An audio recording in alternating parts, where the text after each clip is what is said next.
Bro Main Arvido, yo. saya mau tanya Wah sama ini kamu. Apa yang kamu ragukan tentang Yesus, karakter dan kehidupannya, sehingga kau enggak. tidak mau percaya pada dia? Kami percaya. Siapa bilang nggak percaya? Kami itu wa Isa Rasulullah, wa Muhammad Rasulullah, wa Ah, Musa. Iya. Oh, Selain itu apa yang kau percayain? iya. Nah, Setelah itu, masuk. apa yang kamu percayai tentang Yesus dan sejauh mana kamu membandingkan Yesus dengan baginda Muhammad itu? justru kami kalau tidak percaya Isa lah ya, atau Yesus terserah lah. Anggaplah sama ya, anggap sama. Oke. Oh, Justru jika kami tidak percaya Yesus, batal iman kan ada tuh. Kan ada sering disebut itu di Al-Qur'an, ada kemarin Bro Bro Edo nunjukin ayatnya itu. Batal iman nggak jelas imannya. terus Jadi kasih kan itu. ya tanggapan bro begini ya. Percaya Yesus tanpa percaya Muhammad dijamin masuk surga. Percaya Muhammad, percaya Yesus justru mengaburkan tentang Yesus. Bagaimana itu bro tanggapannya? Itu kan masalah iman. Iya, ya justru karena itu makanya aku tanya bro, apa tanggapanmu? Ya tanggamu kalau imanmu ya imanmu mau gimana lagi gitu.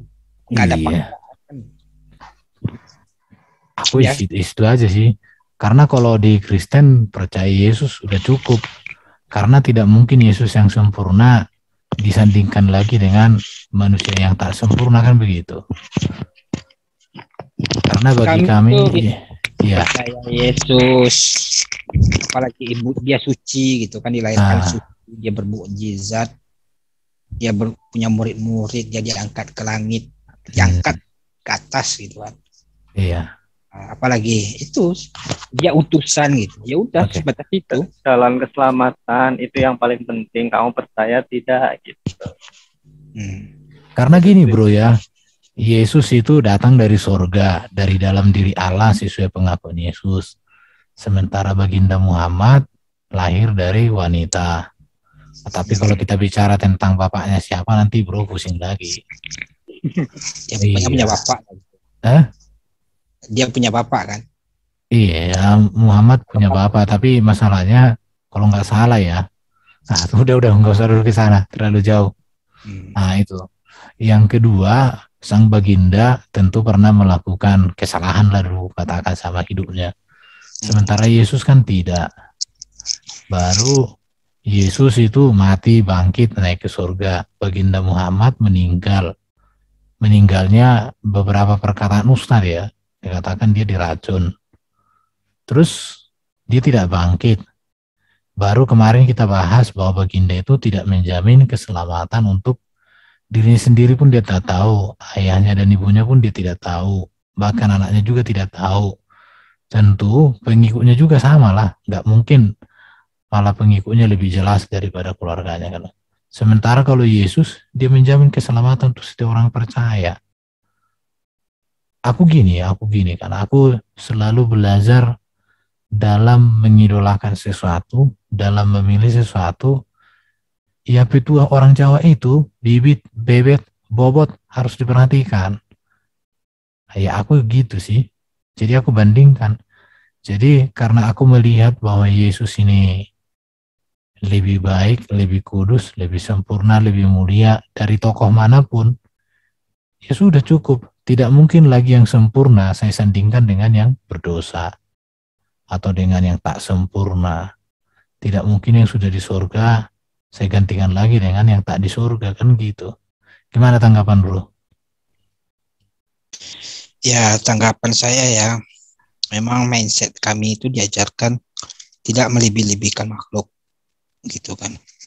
Melebih-lebihkan, dia tempatkan pada porsinya gitu. Cukup gitu. Jangan kita berretorika tinggi-tinggi banget buat makhluk itu, buat utusan atau buat yang ada tuannya lah gitu. Kecuali Tuhan itu sendiri. Tuhan itu sendiri itu betul kita sanjung, kita junjung kan gitu. Tuhan atas segala Tuhan yang memerintah atas segala sesuatu kan. Tapi kalau dia masih bertuan, dia katakanlah dia diutus gitu, artinya dia punya Tuhan kan. Mohon maaf, Muhammad juga dijunjung loh ya, jangan salah. Dia Iya, kan manusia sholawat. juga. Iya. Dijunjung. Makanya Kan itu. Muhammad junjungan kita. Ya, katanya. junjungan sesuai porsinya. Gitu. Sesuai porsinya. Oke, sekarang mana lebih layak kita berikan porsi junjungan kepada yang berdosa dengan yang tak berdosa? Esensinya bukan di situ, bro. Kami esensinya itu ajaran, Kan bro bilang tadi kan termasuk kan. Jadi gini, mindset. menjunjung Yesus dengan menjunjung baginda itu kan sama ajarannya menjunjung. Yesus kan Tetapi cuma 3 ini sebentar, sebentar, bro. Yesus saja 3 tahun baru mengajar kan. Apalah yang 3 tahun itu? masalahnya bro, yang 3 tahun itu sudah mengubah dunia loh. Sampai hari ini orang yang percaya Yesus jauh lebih banyak, dan orang yang percaya Yesus itu jauh lebih produktif dalam hal ilmu pengetahuan, dalam hal karya. Sangat jauh beda. Dalam survei dari 100% itu yang menerima Nobel penghargaan dari PBB itu 68% itu Kristen. Sementara yang percaya menjunjung baginda Muhammad itu 0,4. Ya, makanya gini ya. Makanya itu. dia gini sebentar. Jadi gini. Iya, oke, saya terima. Iya. Memang ini, makanya di Al-Quran banyak diceritakan ayat-ayat biologi, astronomi, fisika, kimia, tanah, ilmu pengetahuan segala macam tuh ada di Al-Quran. Iya, nggak masalah bro. Ayo dibuktikan. Bukan, nggak usah. Kalau ukurannya di situ, saya lebih bagus nanti menjadikan bukunya Albert Einstein, penemuannya Thomas Alva Edison sebagai kitab suci juga. Ya kan ini kan rangkuman. Bisa enggak mengumpulkan satu-satu, ambil astronomi, ambil. Tapi astronomi apa sih bro? Coba astronomi apa yang disampaikan di Quran? Oh, ya nanti tunggu dulu ini apanya itu. Karena gini bro ya. Supaya bro kalau berbicara astronomi, siapa ini kok berisik? Kalau sebentar dulu. Siapa yang mengambil kitab astronomi, kitab biologi, kitab banyak lain, sejarah segala macam, petunjuk, hukum, astronomi itu dengar dulu, hukum, perdagangan, Quran itu bukan buku sejarah. Jadi gini bro petunjuk langit ya. Kalau berbicara dia juga panglima perang, dia juga saudagar, gitu. Kalau kita berbicara astronomi itu apa kan, tentang perbintangan kan. Itu orang Majus yang datang menjumpai Yesus itu kan petunjuk bintang. Dan mereka itu orang-orang ahli astronomi, bahkan mereka dikatakan itu dalam beberapa penafsiran ahli kedokteran. Bahkan zaman Yunani, semua ilmu pengetahuan kedokteran sudah ada loh bro. Apa buktinya? Simbol-simbol di dalam ilmu pengetahuan itu kan ada 2 yang paling terkenal. Yunani dan Romawi. Lihatlah simbol-simbol kimia fisika itu. Semua memakai istilah Latin dan Yunani. Belum pernah kutemukan ada huruf Arab di situ, simbol Yunani, simbol-simbol matematika atau fisika. Belum ada kulihat simbol huruf Arab.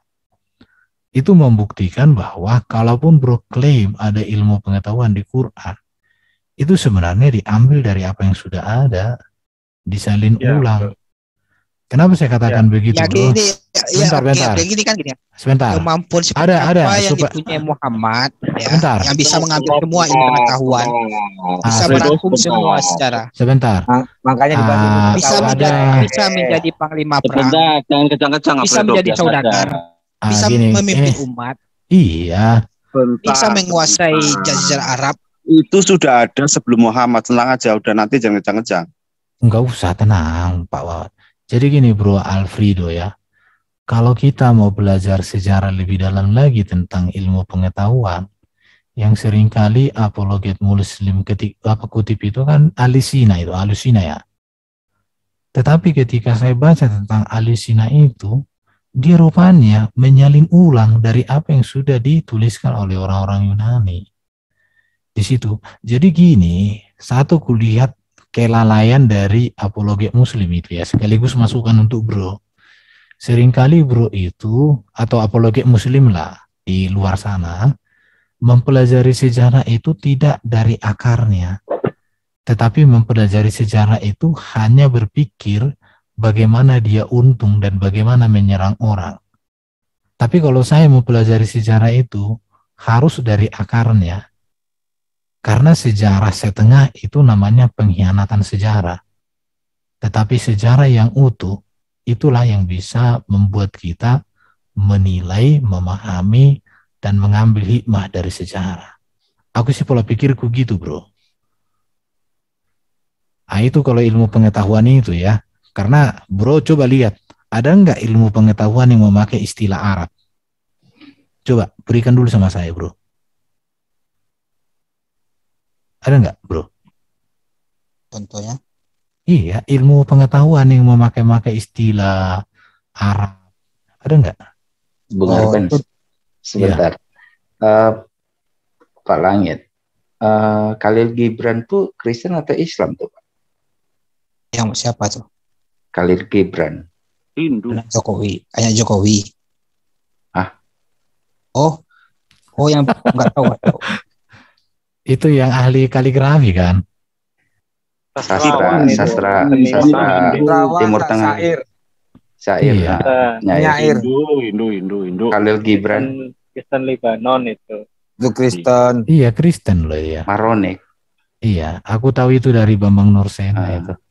Enggak, Enggak. gini lah Erban, kalau dunia Islam pun sebenarnya ada sumbangsi di ilmu pengetahuan, contohnya aljabar ya, itu kan matematika. Tapi gini, peradaban Islam itu ketika memasuki ke dunia ilmu pengetahuan dan peradaban modern itu setelah mereka menerjemahkan buku-buku ilmu pengetahuan yang berbahasa Yunani menjadi bahasa Arab, itu terjadi di dinasti Umayyah.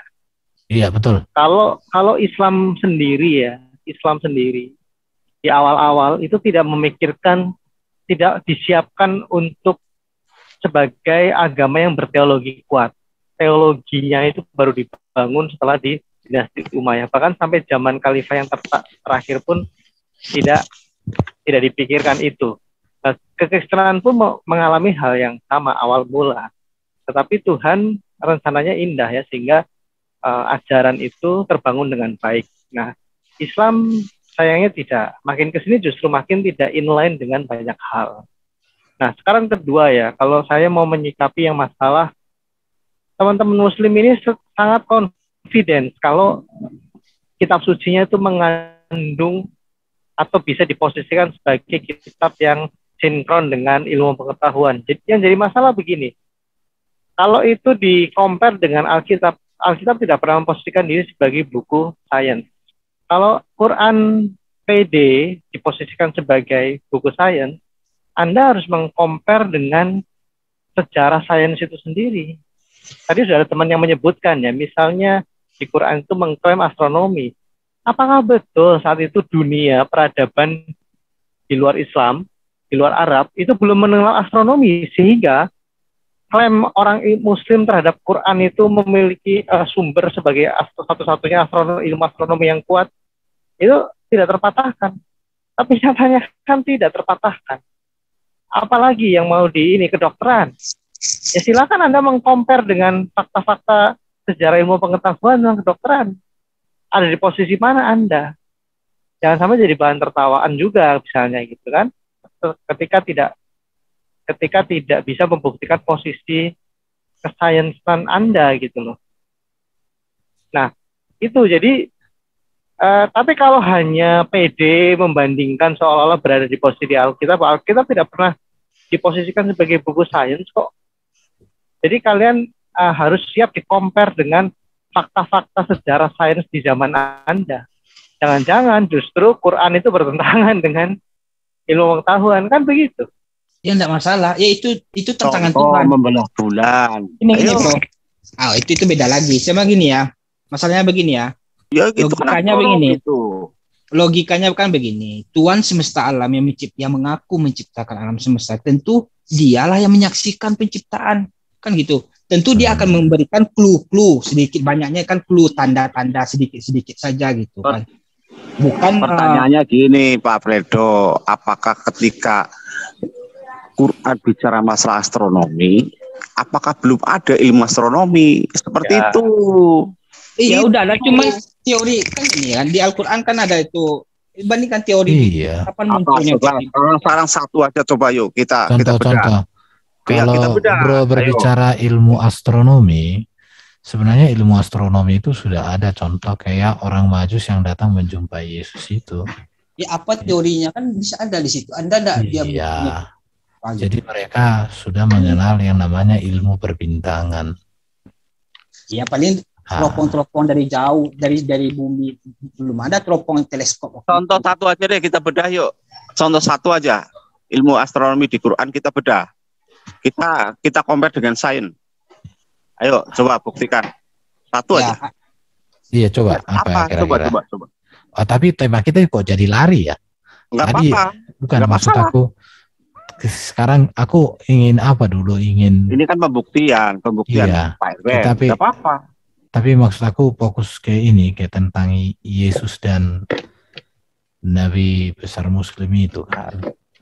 Contoh, kalau ini ya seandainya kita coba menyetujui lah bahwa, kalau di Alkitab ya Yesus itu dikatakan hakim yang adil di akhir zaman. Baru dia raja di atas segala raja, Tuhan di atas segala Tuhan. Dan kalau kita coba ikuti pola pikir daripada penulisan Quran gitu ya, apa yang ada itu sepertinya diiyakan. Sedangkan baginda Muhammad tidak demikian. Jadi posisi pengagungan kepada dua ini bagaimana kira-kira menurut Bro Alfredo ini? Oke, jadi sebenarnya kami menerima Yesus Isa Al-Masih Ibnu Maryam ya sebagai utusan Tuhan. Kan gitu. Sebagai memang Allah pernah mengutus tapi sebatas itu dan untuk umat waktu itu. Itu aja gitu. Kok sekarang mundur lagi? Kenapa Bukan. enggak kalian aja ke muka? Maksud aku gini bro nggak konsisten. Kalau Isa atau Yesus itu diutus dalam klaim bro hanya kepada Bani Israel, orang Israel, mengapa dia dikatakan ya, coba dulu kalau kita ikuti pola pikirnya bahwa Isa sama dengan Yesus ya, ini kita coba.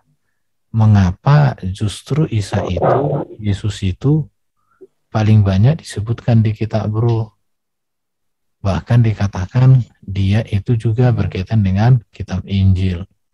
Bahkan orang yang percaya kepada kitab Injil harus ditanya oleh baginda, itu tadi sudah kita bahas.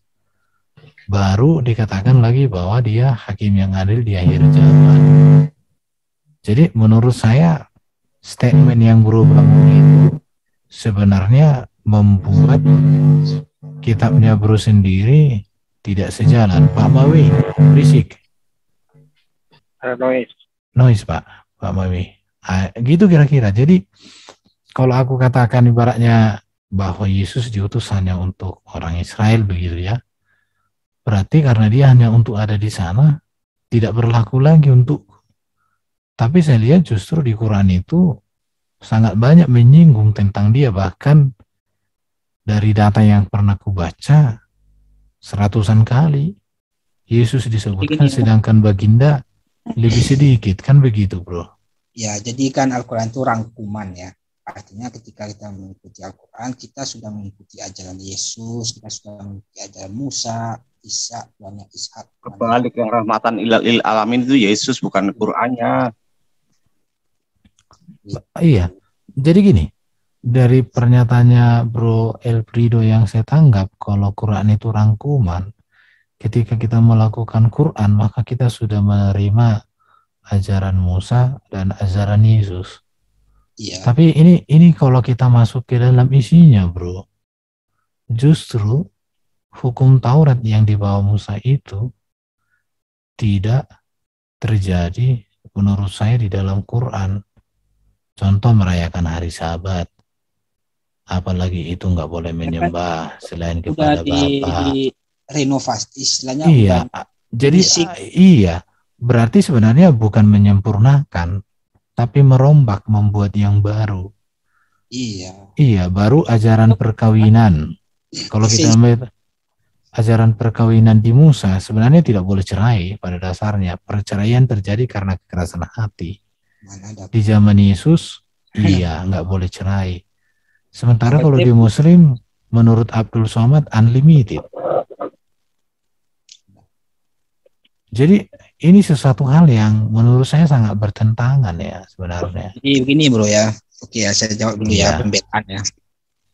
Oke, jadi memang kalau kita benar-benar ya mengikuti petunjuk dari Tuhan semesta alam, tentu kita harus mencari Tuhan dulu. Mana Tuhan itu? Al-Quran telah menjelaskan tentang mengaku kepada Muhammad gitu kan. Akulah Tuhan, tidak ada selain aku, maka sembahlah aku, kan itu dia bilang di surat At-Toha ayat 13 itu kan. Nah, dan dia juga mengaku menciptakan bumi. Terus dia dijelaskan sedikit pertanda, clue bagaimana dia membentangkan. Nah, itu dia menciptakan manusia. Dijelaskan juga gini, sebentar dulu, jangan apa dulu. Dijelaskan dia menciptakan manusia, dijelaskan dulu clue bagaimana manusia itu tercipta gitu. Prosesnya. Dijelaskan dia menciptakan gunung. Dijelaskan juga gunung itu bagaimana terciptanya. Kita lebih detail dari itu, bro.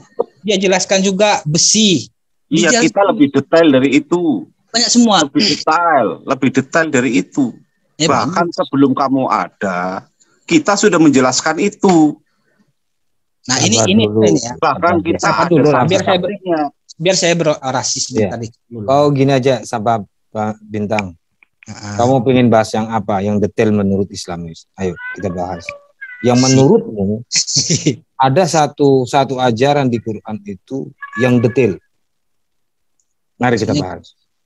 Iya, kumpulkan apa? Nanti aku juga akan mengumpulkan. Nggak masuk perspektif detail itu apa? Coba maksudnya? Kau katakan tadi detail. Bagaimana penciptaan manusia detail? Bagaimana penciptaan gunung detail? Ini bukan begitu. Ya, makanya dengarkan baik-baik retorika saya ya. Jadi Tuhan itu kan dia mengaku menciptakan alam semesta. Kamilah yang menciptakan alam semesta ini. Terus dikasih tanda-tanda clue-nya secara terperinci, meskipun ya secara tanda lah, gitu, nggak mungkin. Kalau mengaku doang tidak ada saksi itu tidak berlaku. Iya, nah, itu kan. Itu dia. Masa cuma mengaku doang, siapa saksinya? Gitu loh. Oh, berarti tidak ada saksi. Ada ayatnya. Kalau menciptakan alam semesta Tuhan yang benar itu Tuhan yang benar itu tidak mengaku, ya, tapi menyatakan itu Tuhan yang benar. Tuhan yang menyatakan itu mengaku doang, mengaku. Kalau mengaku ada saksi. Kalau tidak mengaku tidak ada saksi berarti bohong. Gimana saksi? Kok ada saksi? Enggak gini loh, yang detail clue-nya aja lah. Tadi kalau menyatakan pasti dilihat itu yang benar. Itu penciptaan gunung, coba lihat. Ada itu pencipta gunung atau ya, gimana? Yang kau pahami, yang kau pahami aja. Nanti kau nggak paham, nanti nggak keluar semua. Sebentar dulu lah. Ya, gunung, oke. Kita masuk ke gunung. Ya. Ya sebentar dulu nih, saya Google nih. Nih. Gunung sebagai pasak. Ini di surat An-Nahl ada yang bisa share, Pak Dom, bisa share Pak Dom? Oh bisa, apa yang di share Pak? Surat apa tadi? Surat An-Nahl. Surat An-Nahl itu berapa itu ya? Wah itu Anna 8. Itu satu itu dia ada banyak, cuman satu itu aja dulu. Satu nanti. 16 surat An-Nahl. Ngeri saya ini banyak pertanyaannya. Enggak, kau yang paham apa baru kita bahas. Begitu bro. Pasal berapa? An-Nahl berapa? Ayat berapa? 15. Nah. Dan dia menancapkan gunung di bumi agar bumi itu tidak goncang besar. Berarti Tuhan menancapkan gunung gitu. Menaruh gunung gitu tanah pintu. Iya. Nah, oke ya. Ya, menancapkan itu kalau ya oke. Ya berarti kan diletakkan bahasanya itu. Dia menganggap iya, ini udah ditancapkan. Iya, seperti paku. Gimana paku ditancapkan ke dalam ini. Lah iya. Jadi Tuhan itu bentuk gunung ditaruh gitu kan. Oh, tidak. Mana nomor berapa sih membahas? Dan dia menancapkan gunung di bumi agar bumi itu tidak goncang bersama. Nah, ini artinya kan gunung ini berfungsi sebagai stabilizer kan. Artinya itu tidak sesuai dengan pengetahuan. Sekarang tunggu. Sekarang kau Google terciptanya gunung bagaimana? Itu pergeseran tanah.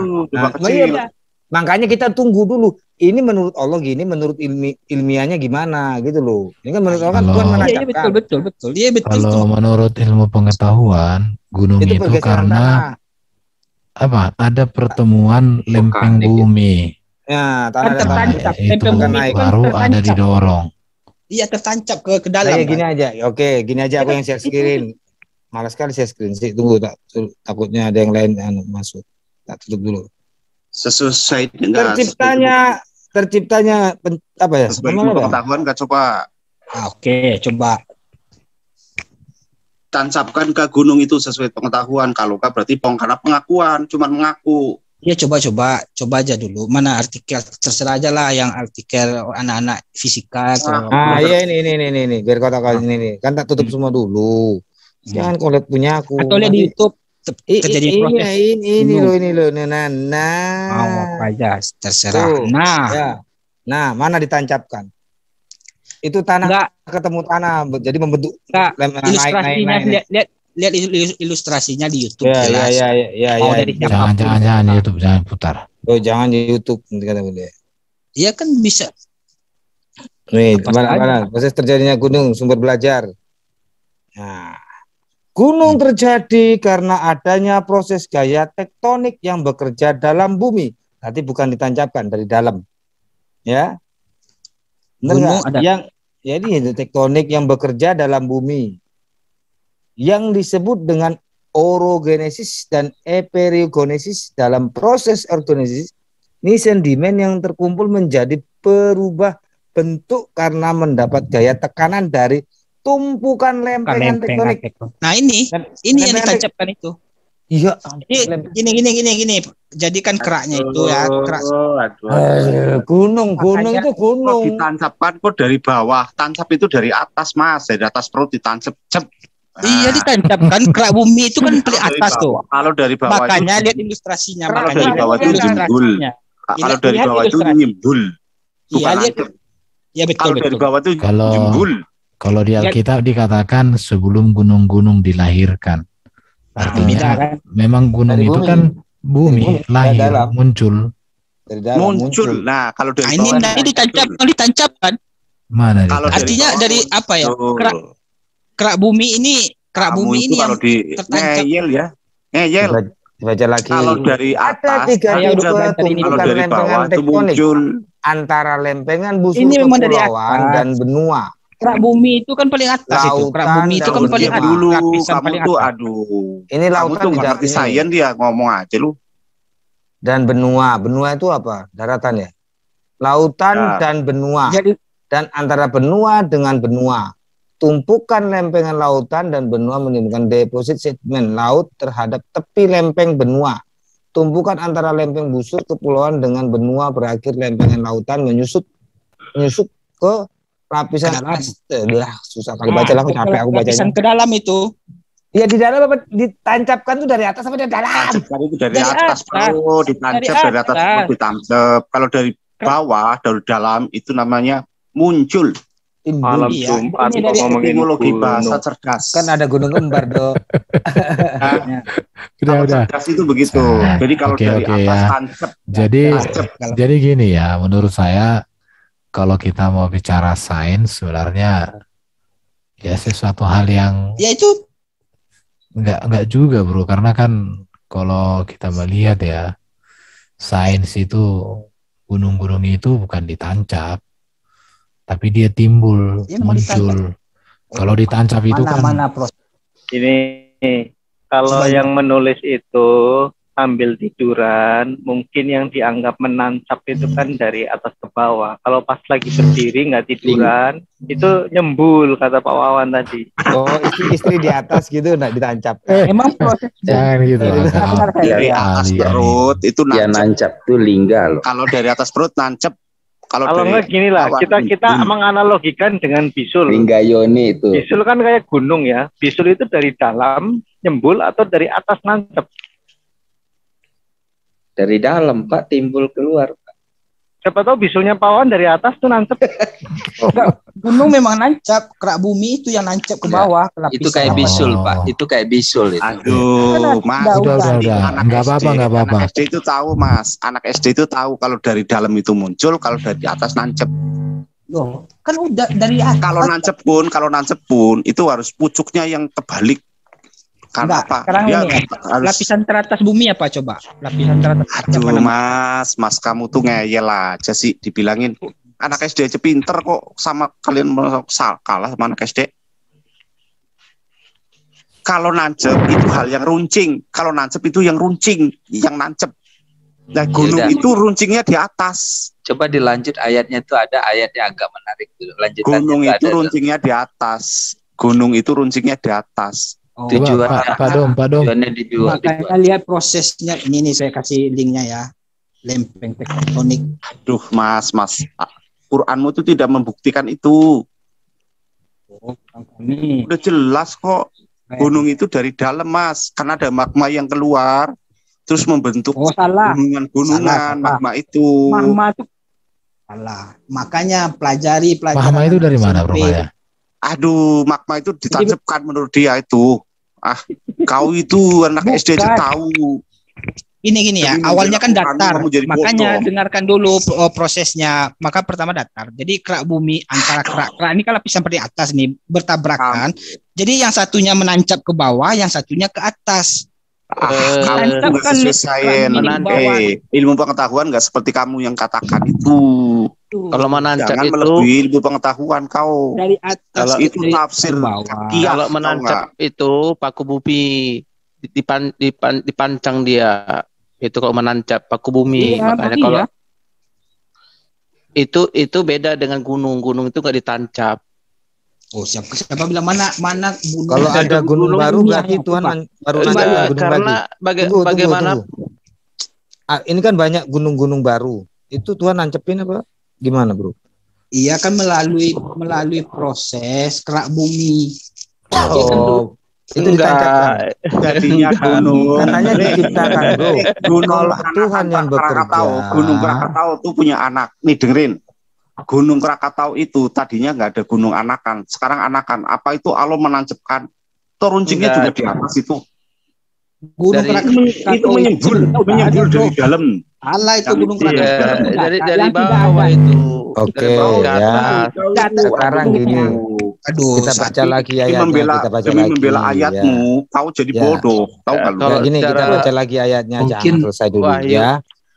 Dan dia menancapkan gunung di bumi agar bumi itu tidak goncang bersama kamu. Nah, itu tujuannya itu tuh. Berarti gunung itu untuk menangkal gempa. Padahal gempa pembuat gempa.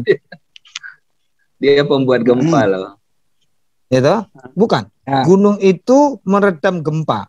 Bahasanya di sini. Kalau tidak salah ya. Membuat gempa dia. Ya, dan dia menancapkan gunung di bumi agar bumi itu tidak goncang. Goncang kan gempa, Bro. Bumi itu maksudnya di sini kalau dari pandang dari sisi Krakatau itu meledak. Krakatau maksudnya goncang loh kan ini Krakatau aja nggak ngerti gimana lah. Krakatau itu nyatanya meledak terus gempa. Ilmu artinya Krakatau itu udah ada di bawah baru di bawah laut. Nanti dulu. Nyatanya secara ilmu gunung Merapi itu gempa, berarti membuat goncang. Berarti ayatmu itu sudah jatuh, sudah patah ayatmu itu. Oh, tidak. Biasa saya jelaskan. Ya jelaskan. Nyatanya katanya supaya gunung tidak goncang. Tetapi banyak gunung yang meledak, banyak gunung yang meledak dan gempa. Sebentar, oke ya. Jadi gunung itu stabilizer ya. Bertolak belakang kayak begini. Bertolak belakang begini ya. Ya dengerin kasihlah saya jawab. Iya. Silakan. Wah, sabar duluan kau. Aduh. Pak Wawan sabar. Kasih dulu. Kau bikin kopi duluan. Bikin kopi dulu santai ya, jangan santai. Ini gua mau cerita dulu. Oh iya. Bentang. Gunung Merapi meletus itu bukan membuat tidak goncang, tetapi justru bikin goncang. Berarti itu udah. Belakang sama ayatmu. Gunung ditancapkan supaya tidak goncang. Itu cerdas. Udah. Itu cerdas. Udah kasih tidak dari dalam. Kasih waktu dulu ke Bro Petunjuk Langit. Oke ya, jadi gini ya. Jadi ketika stabilizer mobil. Gimana jadi stabilizer, bro? Orang meletus dulu Pak Wawan. Dulu. Coba terima amat. Wawan ini. Tuhan kok amanat Pak Wawan. Cooling down. Lagi datang bulan. Sensitif kan. Gua gatel aja gua. Biar makin seru Pak Wawan. Tenang dulu. Ya Pak gunung katanya sini gua garuk supaya ini Pak Wawan ini. Ternyata gunung itu sama orang. Kasih kesempatan bersikap adil sama orang. Pak Wawan ini begitu ngomong nancap paling suka. Itu benar itu. Jangan gitu lah. Gunung Merapi ditancapkan Allah supaya tidak membuat goncang. Tetapi ketika dia meletus bikin goncang. Omongannya Bapak itu dihargain, jangan dipotong-potong. Kamu kalau dipotong juga marah. Lanjut. Ayo Bro Petunjuk. Yang pinter tak kayak no kopi yang lain jangan gitu. Lanjut Pak, lanjut. Apa ya? Kan lupakan dia kan? Kangen sih. Kenapa ini banyak kan diklaim ya bahwa gunung itu penahan bumi supaya tidak goncang bersamamu. Artinya gunung ini susah saya berretorika jadinya. Gunung ini artinya fungsinya adalah untuk sebagai stabilizer dari kerak bumi. Bukan itu sayang dari mana? Jangan dipotong dulu, Pak. Enggak, sama kan dulu. Nanti dia lupa lagi bikin kopi lagi ya. Capek bikin kopi. Stabilizer. Sama kayak begini ya. Sama seperti ini ya. Stabilizer mobil,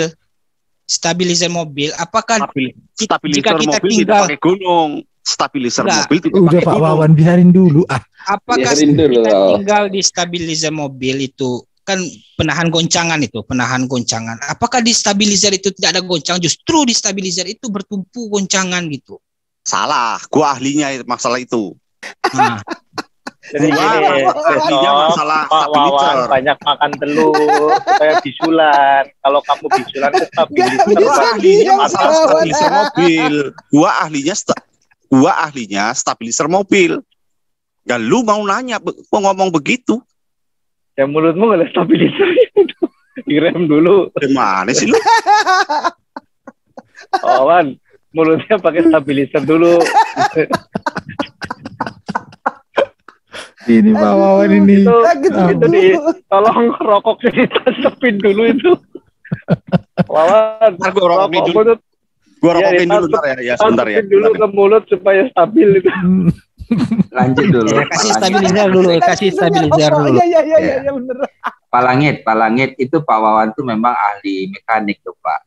Kita tahu. Cuman terusin aja dulu Pak Langit. Pak Wawan ini dulu, sabar dulu.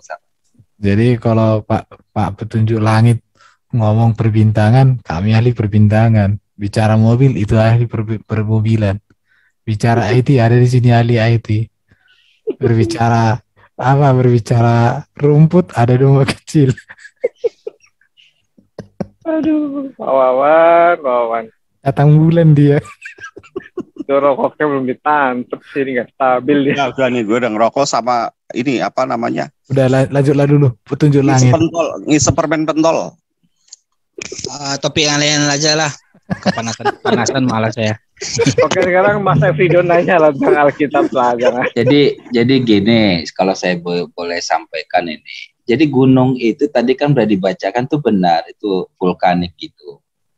Cuman tumpukan itu bukan karena ada tumpukan, Pak. Itu bukan kayak numpuk kayak orang apa namanya itu numpuk suatu timbunan, bukan, Pak. Ini membentuk kayak bisul gitu, Pak. Karena ada tekanan dari vulkanik itu. Lihat aja ilustrasinya dari atas. Dan itu terjadinya bisa puluhan tahun, ratusan tahun gitu. Dan bisa aja itu belum meletus, nanti suatu saat bisa meletus gitu. Meletusnya itu bisa goncang. Nah, jadi dia bukannya penstabil. Itu memang ya kita nggak tahu bagaimana, ya tapi terbentuknya begitu. Bagaimana bilang itu penstabil? Itu sains itu. Ya yang lain lagi lah. Udah ayat itu udah boleh dibilang. Nah, kita belum. Giliran Mas Efrido nanya ke Pak Wawan, tuh Pak Wawan jawab baca kitab. Saya jawab sekarang juga. Wah, gua. Ya tentang apa? Tentang apa ya? Yang sulit lah, yang sulit. Pak Wawan itu dokter itu. Pak Wawan apa pola pikirnya? Oh, bahwa Yesus itu adalah firman yang hidup. Iya. Sudah aku jawab kan. Kamu mau nanya itu kan tadi kan? Ya. Ya aku jawab itu udah itu tadi. Memang jawaban orang pintar itu singkat-singkat sih, Bang. Iya, singkat. Bagus. Enggak, aku tahu dia mau tanya itu, makanya gue jawab duluan. Ya udah deh. Heningkan cipta dulu kita.